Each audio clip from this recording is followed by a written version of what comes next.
Will you please join me as we welcome our First Lady, Melania Trump.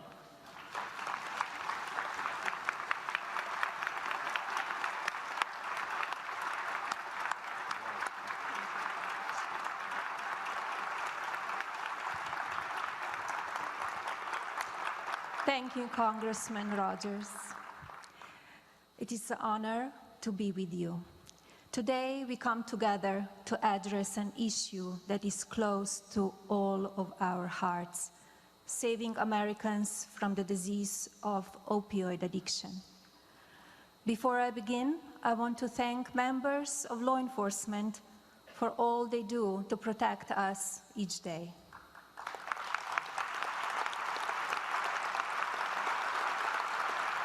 You are each heroes, and this administration will always honor your life-saving work. In my role as First Lady, much of my focus has been on addressing the terrible toll the opioid epidemic is having on our children and young mothers. I have seen firsthand both the medical and personal results of this crisis. I have visited hospitals and treatment centers around the country. I have met with doctors, nurses, mothers, and children. We will continue to raise awareness of the dangers of opioids to unborn babies. We are also committed to supporting more treatment facilities that help both mothers and babies recover and replace the bond of addiction with the bond of love between a mother and her child. Last year, I was grateful for the opportunity to send a video message to the children who attended Operation Unite's incredible summer camp. As I told them, I have launched an initiative to encourage young Americans to be best. One of the 3 pillars of this initiative is addressing the opioid epidemic. I'm proud of this administration's historic actions to combat this crisis. Together, we are making real progress to help people recover, to support families, and to heal our nation. My husband is here today because he cares deeply about what you are doing to help the millions of Americans affected by the opioid epidemic. This afternoon, he has an important message to share. Ladies and gentlemen, it is now my pleasure to introduce the President of the United States, Donald J. Trump.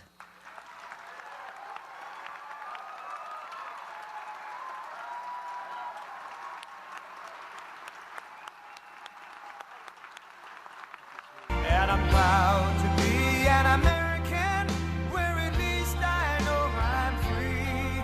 And I won't forget the men who died, who gave that right to me. And I gladly stand up next to you and defend her still today. 'Cause there ain't no doubt I love this land. God bless the USA.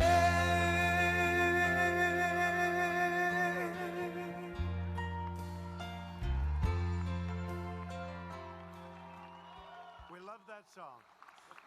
But let's get going, right? I want to thank you all, and I want to thank especially Melania. She worked so hard.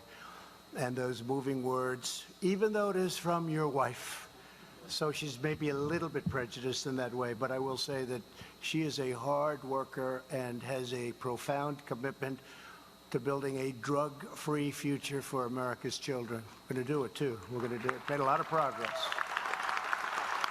Today, I'm honored to join the thousands of leaders, that's what you are, leaders from across the country, for the 2019 Prescription Drug Abuse and Heroin Summit. Very important.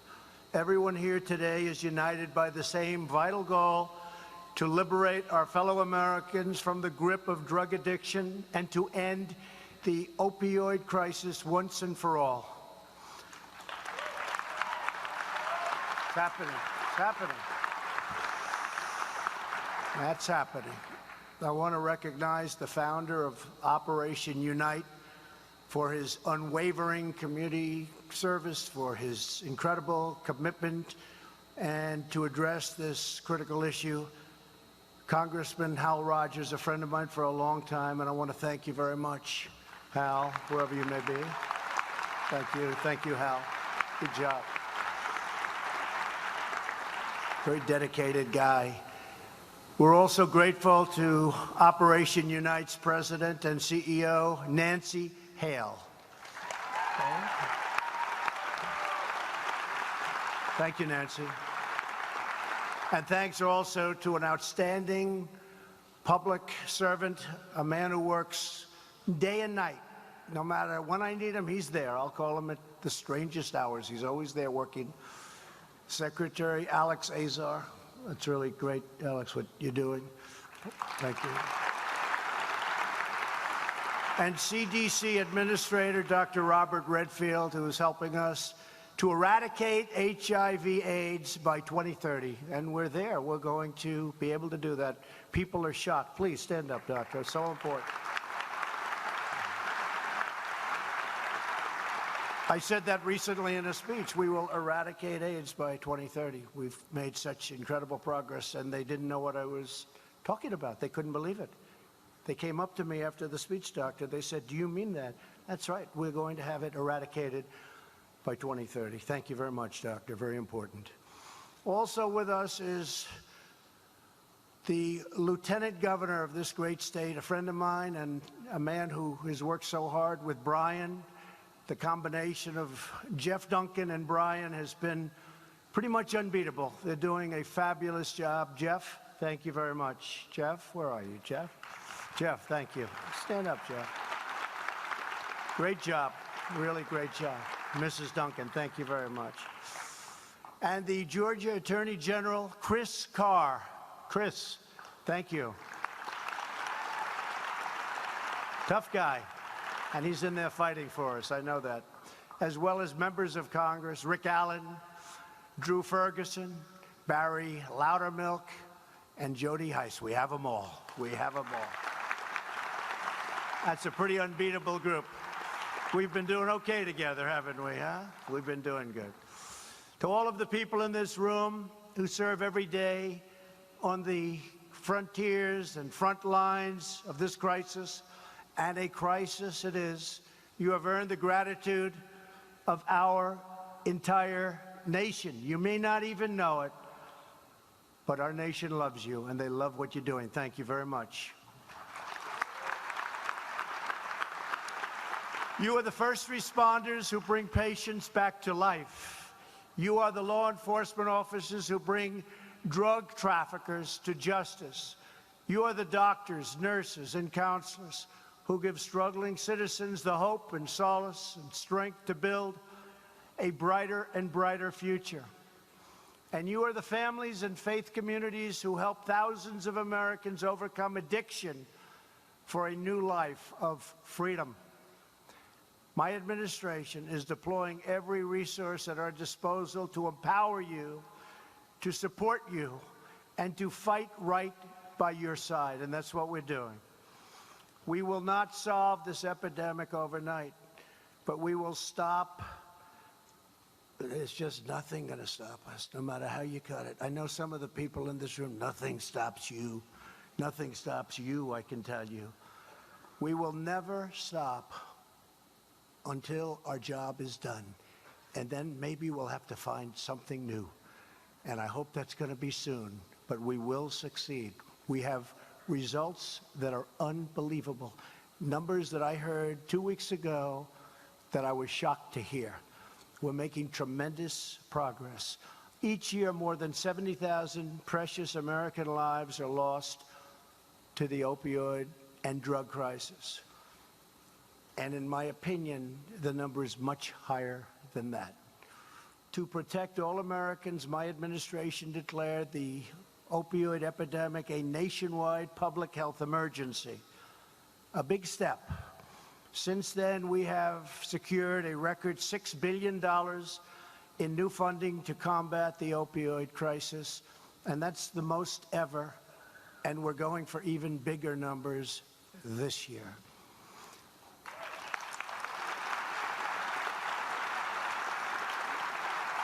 Last year, we provided $90 million to prevent youth substance abuse, and I signed the Support for Patients and Communities Act, the largest ever legislative effort to combat a single drug crisis in our nation's history.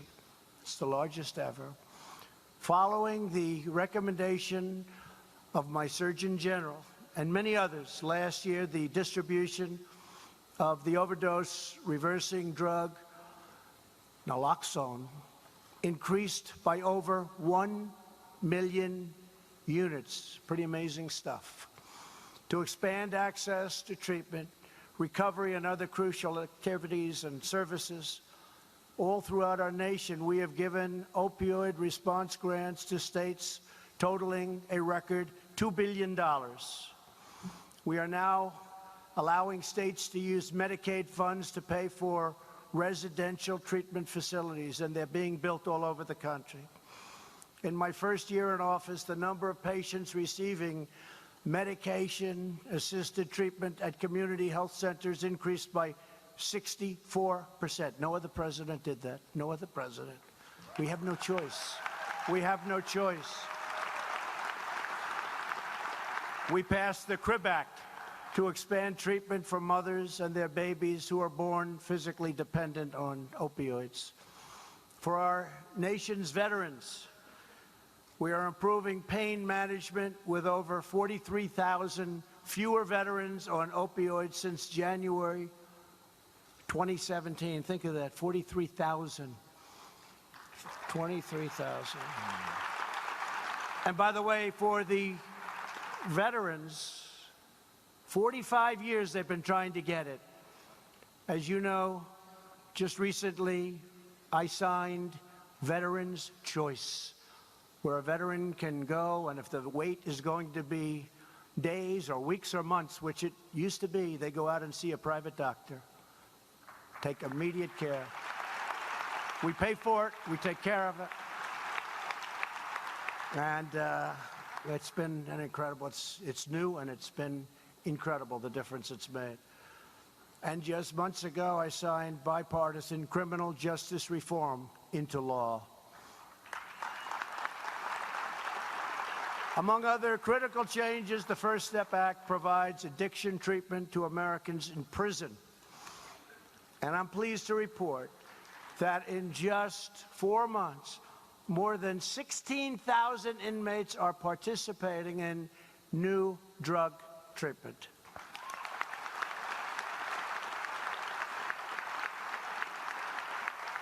And criminal justice reform, I have to say, people are getting out of prison.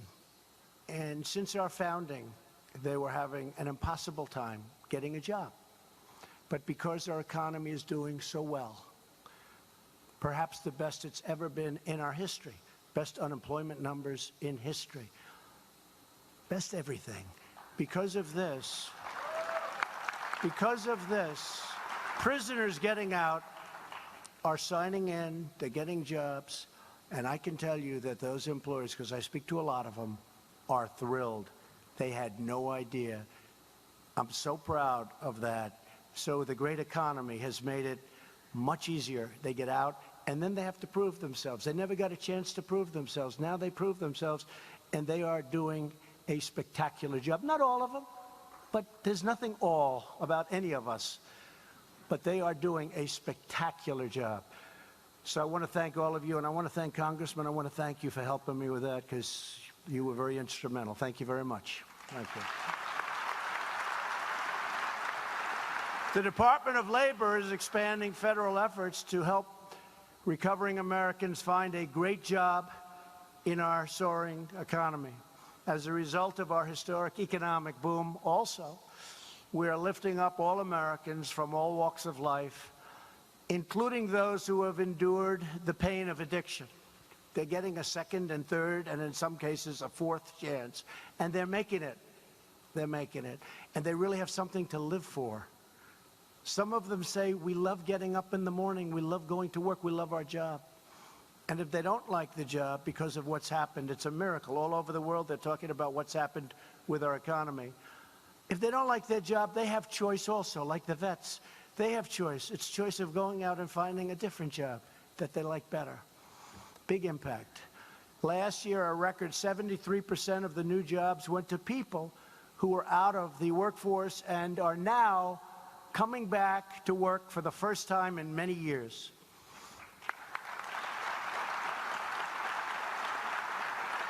And these newly employed citizens are joining 5.5 million more workers who have found jobs since the election, driving our national unemployment rate to its lowest level in 51 years. And as you know, and you've heard me say it, African American unemployment lowest in the history of our country. Asian American unemployment lowest in the history of our country.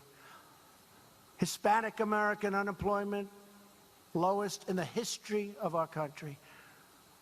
People that graduate without a high school diploma, it's a big group, lowest in the history of our country. Women, sorry, lowest in 61 years. But we'll soon have the record. We will soon have the record. We're going to have that record too. We're all Americans, we are all one family, and we know that we are the strongest when no one is left behind. My administration is committed to ensuring that every citizen can live with dignity and purpose and proudly pursue the American dream. Critical to this effort is my administration's strong support for faith-based initiatives.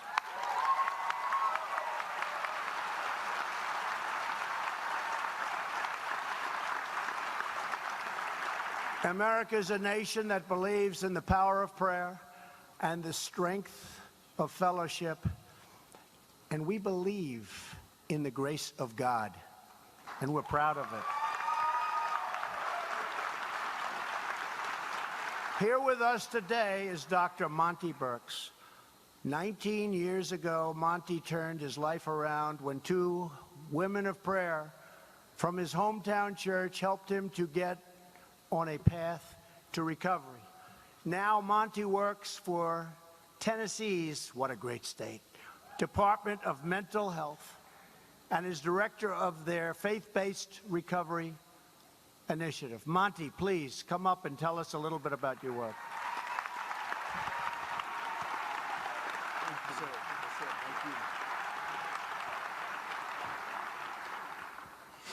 In awe, honor, and humbled.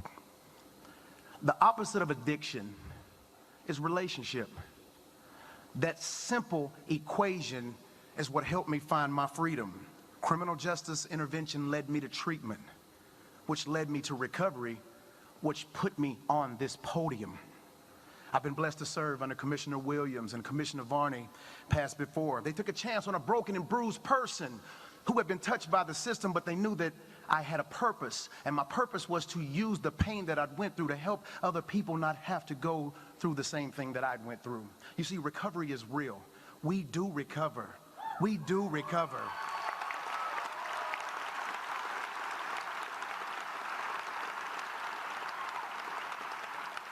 To me, the paradigm shifts with the faith community. Our Governor, Bill Lee, supports the faith-based community being the catalyst to change, to control the narrative, to explain how people in recovery can come back and be fruitful and change the paradigm themselves in their own communities.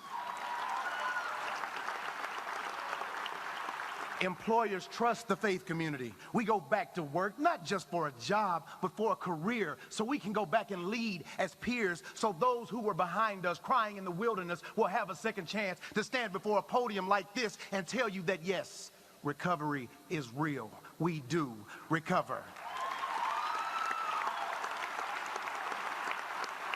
Secretary Azar, I want to thank you for your work with HHS and the Office of Faith-Based with Shannon Royce and Heidi, and they spread the word and the message about faith-based recovery and treatment across the state. Today, this is my pulpit, and I have to say this. Someone in a program hears me right now and says, I can because you did. I can because he did. That's right. Yes, you can. Look in the mirror. There is your miracle. I want to thank you, Mr. President, for allowing me this space to stand beside you. I want to thank God for you and the First Lady and your support of the recovery community. Thank you.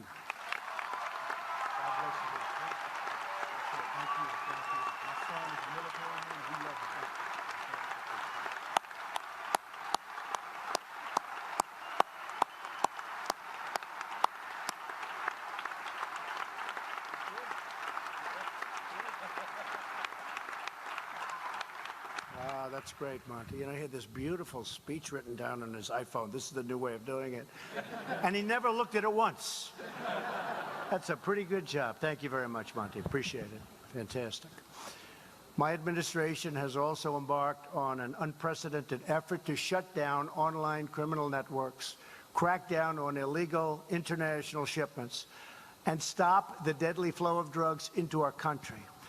In the past 2 years, Customs and Border Protection seizures of meth and cocaine and heroin and fentanyl at the southern border are up 45% and going up much higher. We are seizing it all over. You probably saw the numbers today.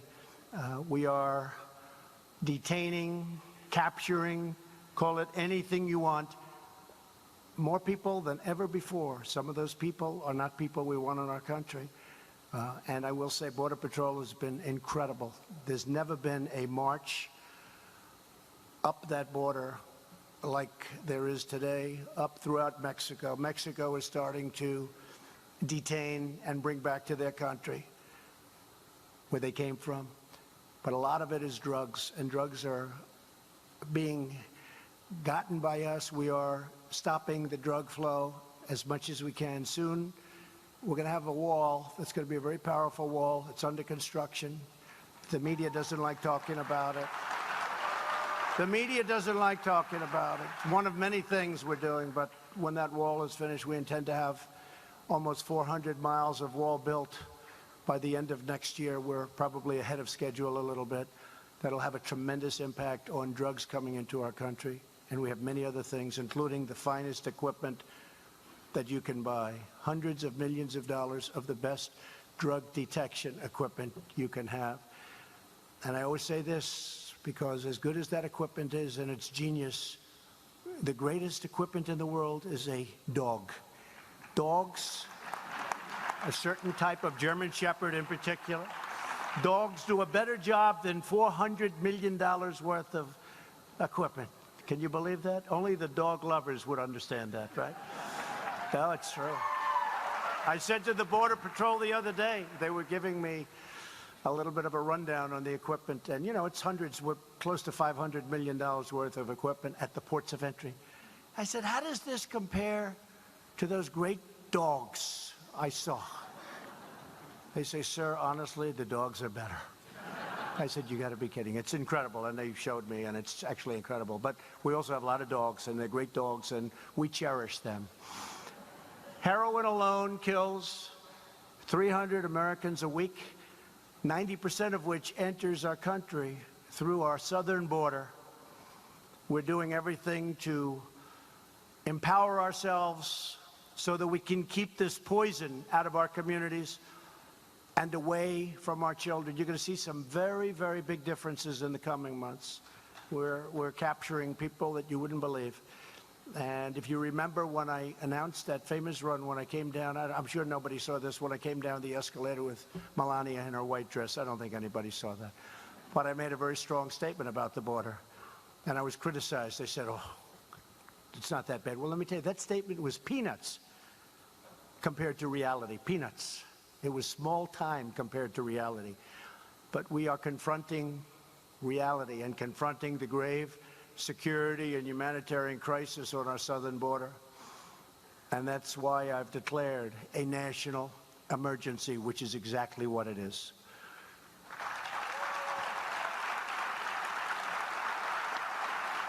And we've secured historic funding to strengthen border security, including the equipment, including the wall, including more Border Patrol agents, including many other things that you don't even have to know about and some you don't want to know about. Congress must also act to fix, however, our horrible, obsolete weak, pathetic immigration laws. We could solve the entire problem. I say 45 minutes, but it could go a lot quicker than that. Let's bring it down to 15 minutes. If the Democrats would agree to do certain basic common sense things with respect to our laws. And I do think that there's pressure being put on them, and I think that some of them really do want to do the right thing. I've spoken to some recently, and you might be surprised at what's going to happen, but they see what's going on at the border. It's very easy to see. And they're seeing the drugs, and they're seeing the human trafficking. The human trafficking has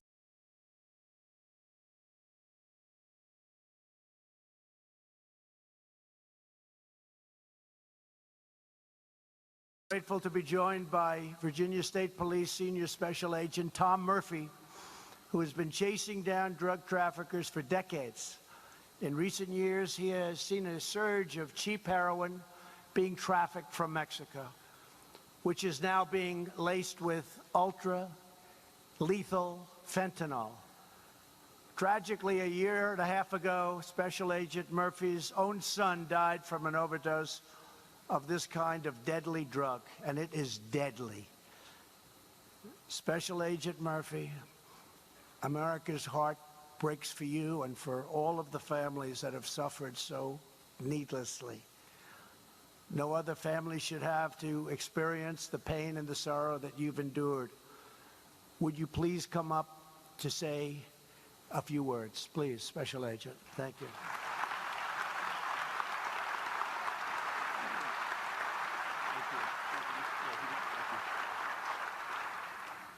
Thank you, Mr. President, First Lady, for this time and opportunity to speak, both professionally and personally, how it's touched my life and my family's life. I worked for the State Police of Virginia for 31 years, assigned to our Narcotics Division, Drug Enforcement Section for 23 of those 31 years. I sat in your seat 4 years ago at this same conference.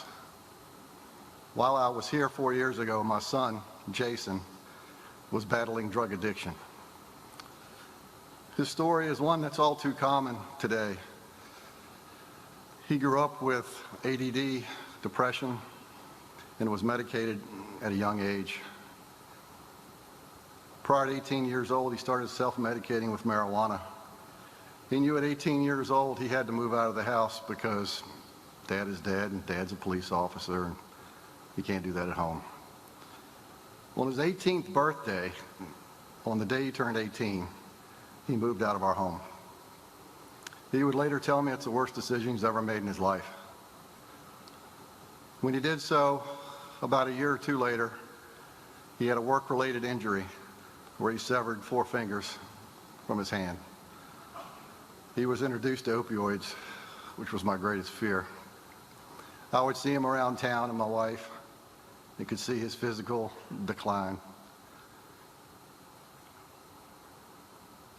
He'd been arrested a couple of times for possession and distribution to continue his habit.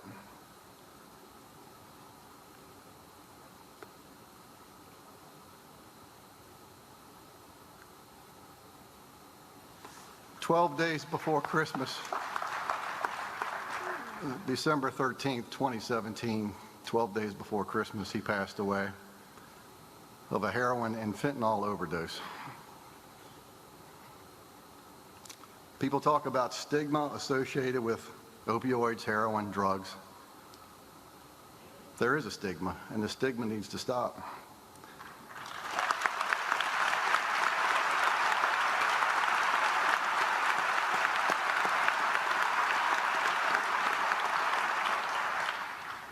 If you want to think about stigma, think about a family that's been through it, professionally and personally. And my family has. And that's only one family of 70,000 in 2017 who lost a loved one because of opioids and heroin. The stigma needs to stop. You need to share your story. I wear 2 bracelets every day since my son's death. On my right wrist is a purple bracelet to honor those who have fallen for drug overdose, has his name on it and date of birth and date of death. On my left wrist, I have two. Thin blue line. And I've got another one that simply states, every overdose is someone's child. Don't judge, educate.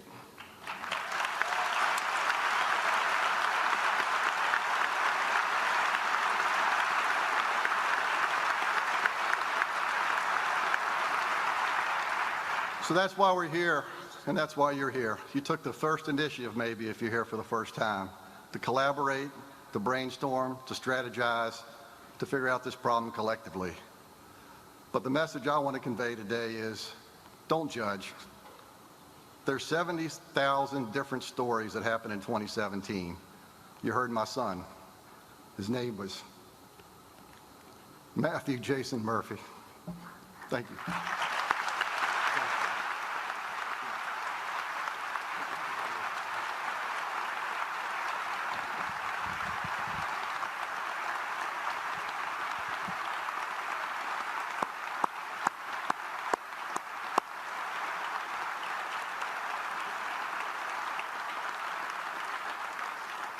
And I think I can say with surety that your son, your boy, is looking down right now at you, and he's very proud of his father. Very, very proud. Thank you.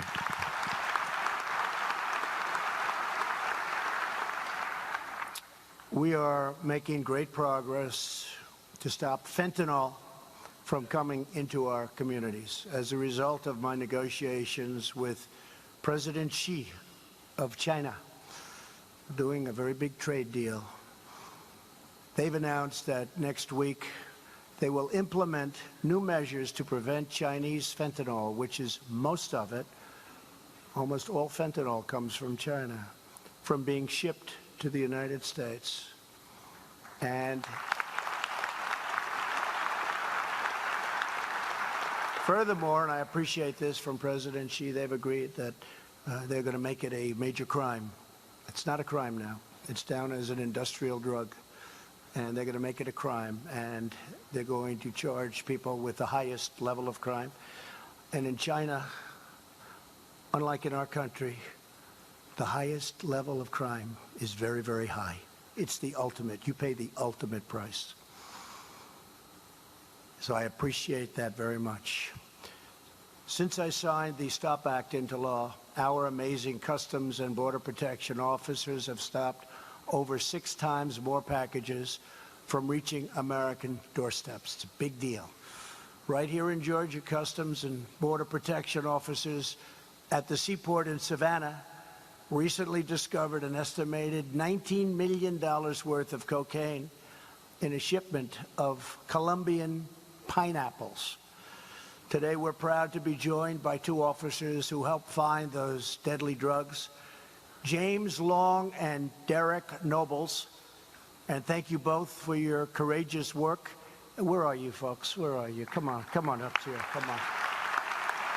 Please.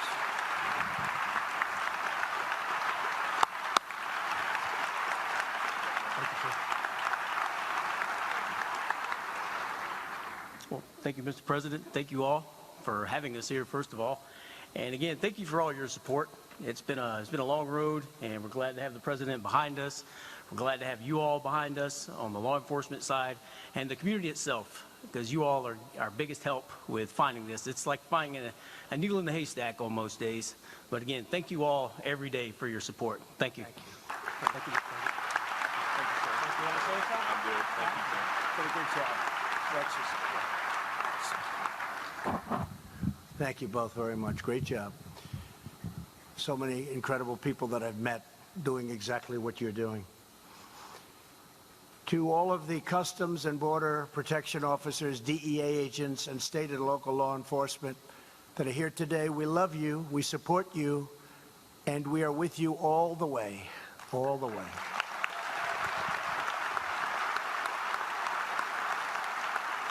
You know, we had billions of dollars of military equipment which the previous administration, for their own reason, was not willing to give up to law enforcement, and I decided that we will. This was beautiful, great, strong, powerful equipment, safety equipment. You know exactly what I'm talking about. And we gave billions and billions of dollars throughout the United States to law enforcement. and it's had a tremendous impact because I don't know if it's for that reason, probably not. It's probably because of the great men and women involved, but the numbers are way down, crime, way down. So thank you all very much. Appreciate it. My administration is also taking aggressive action to reduce the oversupply of highly addictive prescription drugs. The Department of Justice has prosecuted more than 3,000 defendants in cases involving opioids. And earlier this week, the United States filed criminal charges against the 6th largest drug wholesaler for illicit distribution of opioids. Because we are holding big pharma accountable. They should be accountable.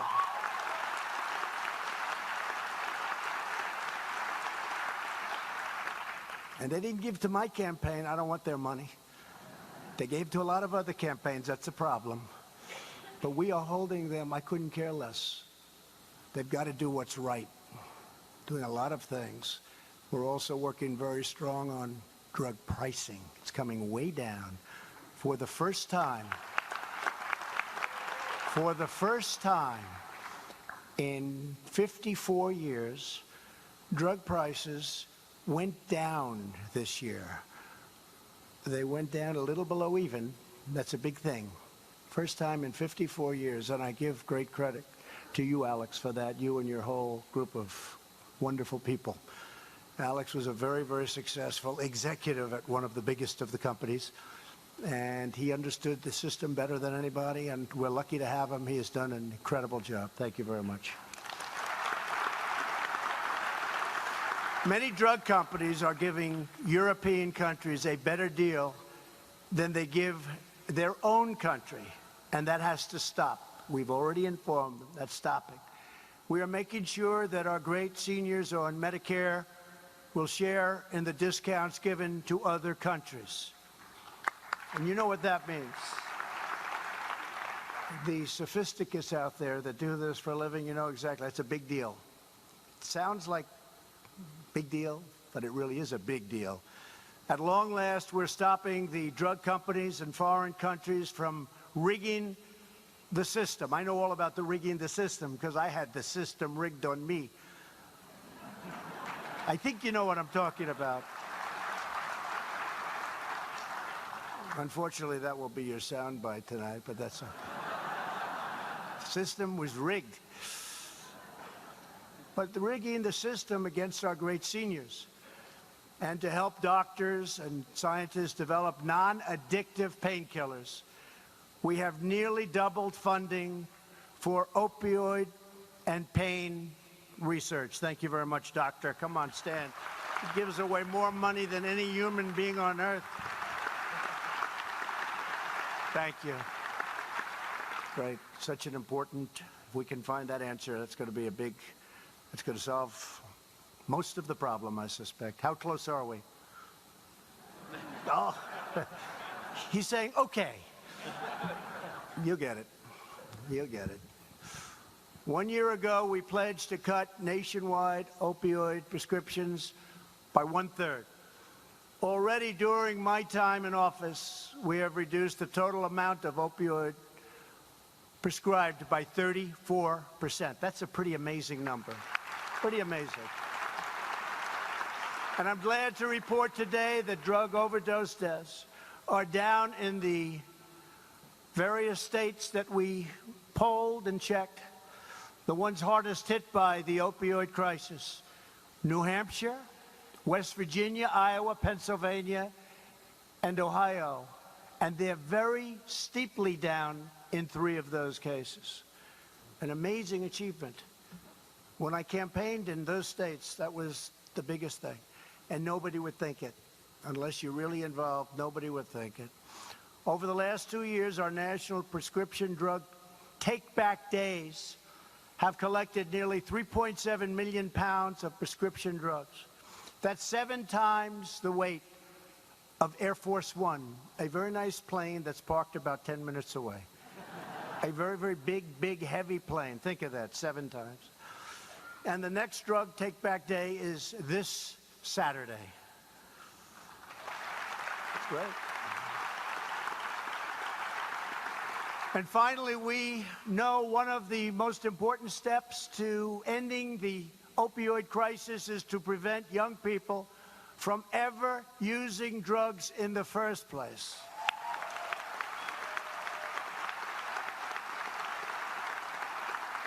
Our massive public awareness campaign about the horrific suffering that drugs inflict has already reached 58% of young Americans. Where's Kellyanne? Kellyanne, stand up. Kellyanne Conway. She's done a great job. I keep saying, Kellyanne, where are those ads? Because, you know, if you do it properly, and we've had some great ones, great ads, young people looking at these ads, they won't start. I think in many ways, you don't see the result for 4 or 5 years, but in many ways, that's one of the most important things we can be doing. So we're doing that, and we're spending a lot of money on that. I think it's very important. When they look out and somebody comes to them and wants to sell them drugs, and they start thinking about what they just saw on television or wherever they may have seen it, it's going to be a little harder for them to make that sale, and that's okay with me. It's the way we want it. And I'm very encouraged that in my first year in office, the National Survey on Drug Use and Health reported that 100,000 fewer teens started abusing prescription painkillers. 100,000. Here with us today is Alex Ellswick and his mom, wonderful mom, Shelley. As a young adult, Alex overcame addiction and is now with his mom. They founded an organization to help families in crisis. Alex and Shelley, would you please come up and share your story? Thank you. Please.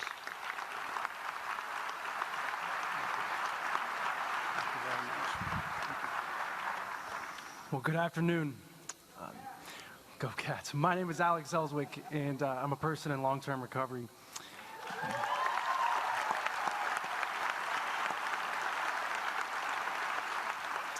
And many of you already knew that, but perhaps what you didn't know is that this is my mom, and we're a family in long-term recovery.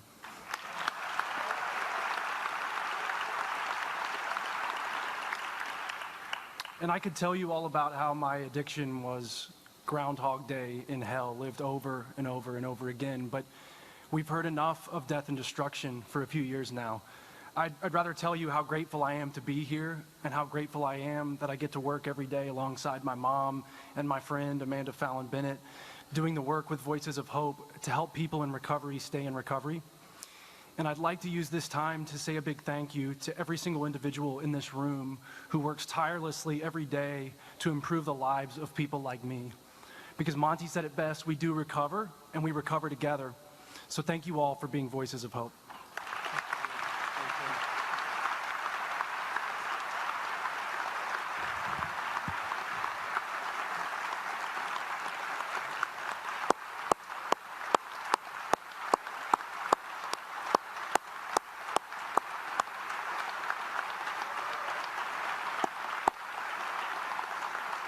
And thank you both.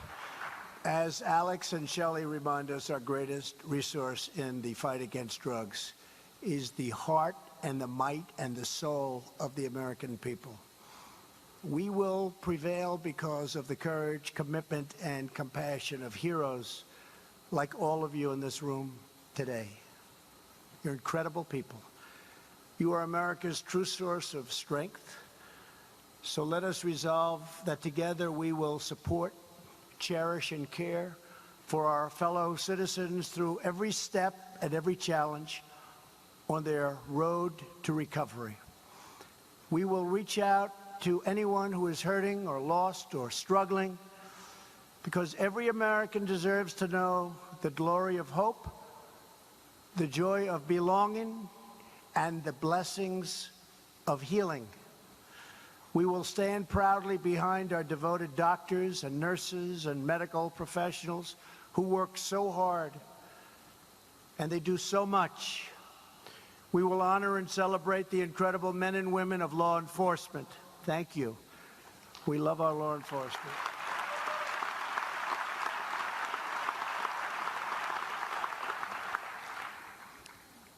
I don't know if you know it, but over the last 2.5 years, law enforcement has become hot.